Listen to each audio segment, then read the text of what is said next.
नमस्कार, मैं हूं नीलू। तो क्या ईरान ने परमाणु परीक्षण कर लिया है? क्योंकि देखिए सबकी निगाहें इसी ओर थी। अगर परमाणु परीक्षण ईरान कर लेता है तो फिर इसके क्या परिणाम हो सकते हैं? बातचीत करने के लिए मयंक मेरे साथ जुड़ गए हैं।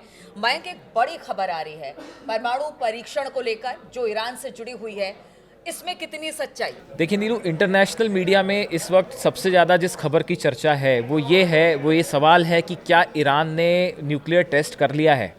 और ये इसलिए कहा जा रहा है, इसकी वजह क्या है हम आपको बताते हैं। देखिए 5 अक्टूबर को रात को ईरान के टाइम के मुताबिक रात को करीब 10:45 पर ईरान में एक भूकंप आता है। ये भूकंप था, सेमनन प्रांत है यहाँ का, वहाँ का अरादन शहर है, यहाँ पे करीब जो है भूकंप आया, जिसके रिक्टर स्केल पर जो है कि 4.5 जिसे बताया गया, हाँ तीव्रता जिसकी बताई गई। और इसी के आसपास जो है वो इजराइल में भी भूकंप के झटके जो है वो महसूस किए गए। अब इसमें जो गौर करने वाली बात ये है कि कुछ जो जियोलॉजिकल लैब्स हैं जिन्होंने इसको नोट किया, रिकॉर्ड किया आसपास की, उन्होंने बहुत इंटरेस्टिंग 2 बातें बताई हैं। पहली बात तो ये है कि एक तो इस भूकंप का जो केंद्र था, इसकी गहराई बेहद कम थी, सिर्फ 10 किलोमीटर ज़मीन के नीचे जो है वो इसका केंद्र था, एपिसेंटर था, पहली बात। दूसरी बात, कुछ जियोलॉजिकल लैब्स का कहना ऐसा है कि भूकंप आने के बाद जिस तरह की तरंगे बनती हैं, वेव्स बनती हैं, भूकंप की जो तरंगे बनती हैं, ये जो भूकंप आया इसकी जो वेव्स थी, तरंगे थी, ये भूकंप की तरह तरंगों से अलग थी। इस भूकंप के बाद जो तरंगे थी वो बहुत कुछ उस नेचर की थी जैसे कोई बड़ा धमाका होता है। ये रिपोर्ट्स आने के बाद अचानक ये स्पेकुलेशंस शुरू हो गए, इस तरह की अफवाहें चलने लगी या अंदाज़ा लगाया जाने लगा कि क्या ईरान ने ये वाकई न्यूक्लियर टेस्ट कर लिया है। और एक गौर करने वाली बात यह है कि इस भूकंप के बाद कोई आफ्टर शॉक्स नहीं आए, ये तीसरा बड़ा मुद्दा है। देखिए अक्सर ऐसा होता है कि जब 4.5 या 5 के तीव्रता के आसपास का, हाँ, उसके आफ्टर जो शॉक्स हैं वो महसूस किए जाते हैं, लेकिन इस भूकंप के झटके के बाद कोई भी दूसरा झटका और महसूस नहीं किया गया। तीसरी एक चौथी इंपॉर्टेंट चीज़ ये है कि जहाँ पे ये जो इलाका है, सेमनान प्रांत है और अरादन शहर है ईरान का, इसके पास ही ईरान का एक न्यूक्लियर पावर प्लांट भी है। अच्छा। तो देखिए ये 4-5 पॉइंट्स जो हैं ये बहुत सस्पिशन पैदा कर रहे हैं, जिसको लेके अब इजराइल, अमेरिका, यूरोप, कई एजेंसीज यहाँ की जो है वो अब इसको जांचने में लग गई हैं कि क्या ये किसी तरह का परमाणु परीक्षण तो नहीं था। लेकिन मैम देखिए, जो बात आपने कही कि कुछ पॉइंट्स आपने गिनाए और उसमें ये कहा गया कि भूकंप के झटके नहीं, ये परमाणु परीक्षण था, इस चीज़ के प्रमाण दिखाई दे रहे हैं। लेकिन ऐसा कैसे हो सकता है कि ईरान परमाणु परीक्षण करे और किसी को भनक तक ना लगे, खास तौर पर अमेरिका को? देखिए जैसा कि कुछ सोशल मीडिया पे जैसी चर्चाएं हैं या जैसा कि कुछ एक्सपर्ट्स बता रहे हैं, देखिए 6 बड़े पावर प्लांट्स, न्यूक्लियर साइट्स हैं ईरान की। एक उसमें बोनेब साइट है, एक नतांज है, एक फोर्डो है, एक रुदन है, एक शेरिफ है और इस्फहान है। ये 6 बड़े न्यूक्लियर साइट्स हैं ईरान के, जहाँ पे ईरान का जो न्यूक्लियर प्रोग्राम है वो तेज़ी से आगे बढ़ रहा है। आप देखिए, हमने पहले भी अपने एक वीडियो में इस बात की चर्चा की थी, अगर IAEA जो है इसकी हम रिपोर्ट्स की चर्चा करें तो ईरान के पास पहली बात तो ये है कि 84% संवर्धित यूरेनियम क्षमता हासिल जो कर ऑलरेडी ईरान ने हासिल कर ली है। हाँ। देखिए अगर आप न्यूक्लियर बम बनाना चाहते हैं तो कहा जाता है कि 90% से ज़्यादा आपके पास जो है वो संवर्धित यूरेनियम चाहिए, तो उसमें से करीब 84% की क्षमता इसने ईरान ने, जैसा IAEA बता रहा है, कि ऑलरेडी हासिल कर ली है। और IAEA की रिपोर्ट्स को ही अगर माने तो आज की डेट में, जैसा कि वो अगस्त की रिपोर्ट थी, उसमें कहा जा रहा था कि ईरान के पास 4 से 5 न्यूक्लियर बम बनाने की क्षमता ऑलरेडी आ चुकी है। ये अगस्त की रिपोर्ट थी IAEA की। हाँ। और ये कहा जा रहा था कि करीब 164.7 किलोग्राम एनरिच्ड यूरेनियम ईरान के पास ऑलरेडी है। हाँ। ये अगस्त की रिपोर्ट थी। अब ऐसा बताया जाता है कि उसके बाद से ईरान ने अपना न्यूक्लियर प्रोग्राम बहुत तेजी से आगे बढ़ाया है, जैसा कि हमने पहले भी चर्चा की थी। आप देखिए कि लगातार हिजबुल्लाह की तरफ से ये अपील हो रही थी कि ईरान अटैक करे, ईरान अटैक जिस करे। तरह का टेंशन था जब हमास पे हमले हो रहे थे या हिजबुल्लाह भी इसमें इन्वॉल्व हुआ, तब इस सिचुएशन को देखते हुए और तेज उसने अपने परमाणु प्रोग्राम को कर दिया। परमाणु प्रोग्राम को आगे बढ़ाया, और ना सिर्फ आगे बढ़ाया बल्कि ये भी कहा जा रहा था कि ईरान जो है, ईरान की तरफ से जो अभी मिसाइल अटैक हुए इसमें काफ़ी देरी हो रही है। उसकी भी एक वजह एक्सपर्ट्स ये बताते हैं कि ईरान ये नहीं चाह रहा था कि किसी भी तरह से हाँ, वो उसका हम बार-बार उसको- हमने चर्चा हाँ, की कि बिल्कुल। न्यूक्लियर प्रोग्राम को किसी हाँ। तरह की आंच ना आए। हाँ। अब देखिए, हम आपको बताएं नीलू, एक नतांज जो इसका न्यूक्लियर साइट है, ये नतांज न्यूक्लियर साइट एकदम पहाड़ों के बीच में बनी हुई साइट है, जो ये पावर प्लांट है।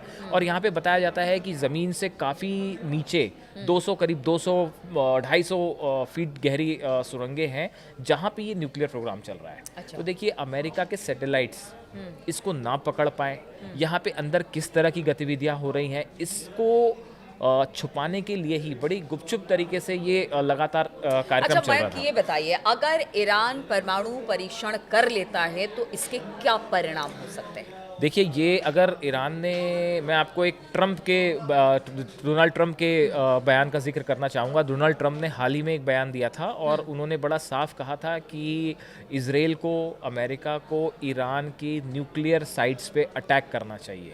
ये ट्रंप इस चीज़ को लेके बड़े शुरू से क्लियर है, और वो ये चाह रहे, उनका कहने का मतलब ये था कि एक बार अगर ईरान ने न्यूक्लियर क्षमता हासिल कर ली, न्यूक्लियर बम हासिल कर लिया, उसके बाद इस इलाके का समीकरण पूरी तरह बदल जाएगा। उसके बाद आप फिर ईरान पे उस तरह से हमले नहीं कर पाएंगे जिस तरह से अभी संभव है। तो ट्रंप का ये कहना था कि ईरान को किसी भी सूरत में रोका जाए, उसको जो है न्यूक्लियर कैपेबिलिटी हासिल करने से रोका जाए। लेकिन अब इसके बाद ये जो घटना हुई है, ये वाकई भूकंप था या ये वाकई न्यूक्लियर टेस्ट था, इस बारे में भी पुख्ता तौर पे कुछ नहीं कहा जा रहा है। लेकिन बड़े सारे स्पेकुलेशन ऐसे हैं तो जो यानी इस तरह, कह सकते हैं कि जो इजराइल अब तक का बहुत अग्रेसर दिखाई दे रहा था, वो अब बहुत सोच समझकर अपनी चाल चलेगा या फिर हमले करेगा। देखिए, इसके कई सारी चीज़ें हैं। अगर ईरान के पास न्यूक्लियर बम आ जाता है, अगर हम मान लें कि देखिए, अभी तक ईरान की तरफ से कुछ नहीं कहा गया, ईरान इस बात पे बिल्कुल खामोश है। उसकी भी कई वजह बताई जाती है कि ऐसा कहा जा रहा है कि अगर ईरान ने न्यूक्लियर क्षमता हासिल कर भी ली है तो भी इस सैंक्शंस की बिल्कुल सही कह रहे हो, लगे हुए हैं और कह रहा है अमेरिका कि अगर ऐसा होगा तो और सैंक्शन बढ़ा दिए जाएं। इसीलिए ईरान जो है, अगर न्यूक्लियर क्षमता हासिल करता भी है तो इस बारे में कोई बयान ईरान की तरफ से नहीं आएगा। लेकिन आप जब न्यूक्लियर बम हासिल कर लेते हैं तो इसकी जानकारी तो सब तक पहुंच ही जाती है। वो मोसाद के पास भी होगी, वो CIA के पास भी होगी। और देखिए, अगर आप देखें कि ईरान की जो आप बता रहे हैं कि इसका क्या असर होगा, मैं आपको बताता हूं। देखिए, ईरान के पास मिसाइल्स की अगर हम बात करें, ईरान की जो फतह 2 मिसाइल है, इसकी दूरी है 1400 किलोमीटर, करीब 1400 किलोमीटर तक ये न्यूक्लियर वॉरहेड्स लेके ट्रैवल कर सकती है। दूसरी है खुर्रम शहर 4 मिसाइल, जिसका हमने पहले भी एक जिक्र किया था। ये करीब 2000 किलोमीटर तक सटीक निशाना लगा जा सकती है। ईरान ने अभी दिखाया भी था, इसका प्रदर्शन भी किया था।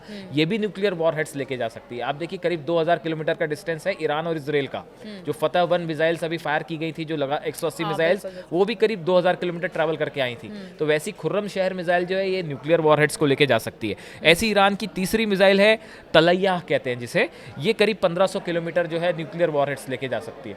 तो देखिए, ईरान के पास ऐसी कई मिसाइल्स हैं जो कि न्यूक्लियर वॉरहेड्स लेके सीधा इजराइल के किसी भी शहर को निशाना बना सकती है। तो अगर ऐसे हालात में अगर ईरान के पास न्यूक्लियर बम आ जाता है, वो सफलता इसमें हासिल कर लेता है, तो इस पूरे इलाके का समीकरण जो है वो पूरी तरह से बदल जाएगा। ठीक है, ये तो चलिए परमाणु परीक्षण की बात हो गई, लेकिन कल हमने देखा यमन से हूतियों ने भी हमला किया है इजराइल पर, क्योंकि ये भी बता देना जरूरी है कि इस बीच लगातार हमले हो रहे हैं और इस वक्त इजराइल चौतरफा हमले झेल रहा है मयंक, क्योंकि कहा जा रहा है कि हूती भी वहाँ से लगातार मिसाइल दाग रहा है, या फिर हमास और हिजबुल्लाह तो पहले से थे, ईरान ने भी एक अटैक कर ही दिया है, बता ही दिया है।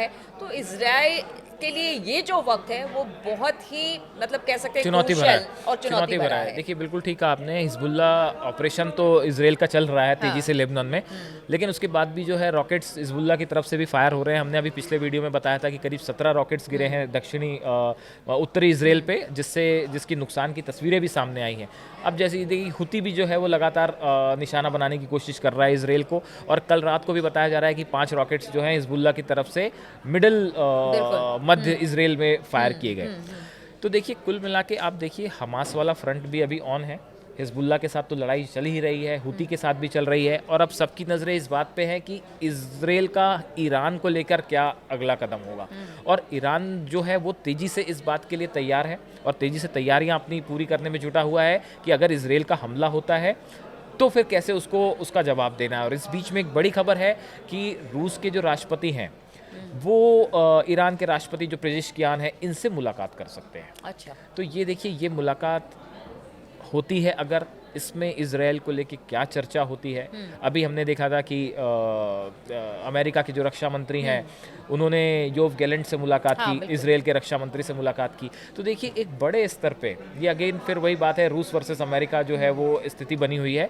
और इजराइल का अगला कदम जो है वो क्या किसी बड़ी युद्ध को भड़का देगा, ये देखने की बात है। और इस पे सबकी देखिए नजर हर बनी बार हुई है। हम इसी नोट पे छोड़ते हैं कि क्या कोई बड़ा हमला होने वाला है या किसी तरह से इस युद्ध को भड़काया जाएगा।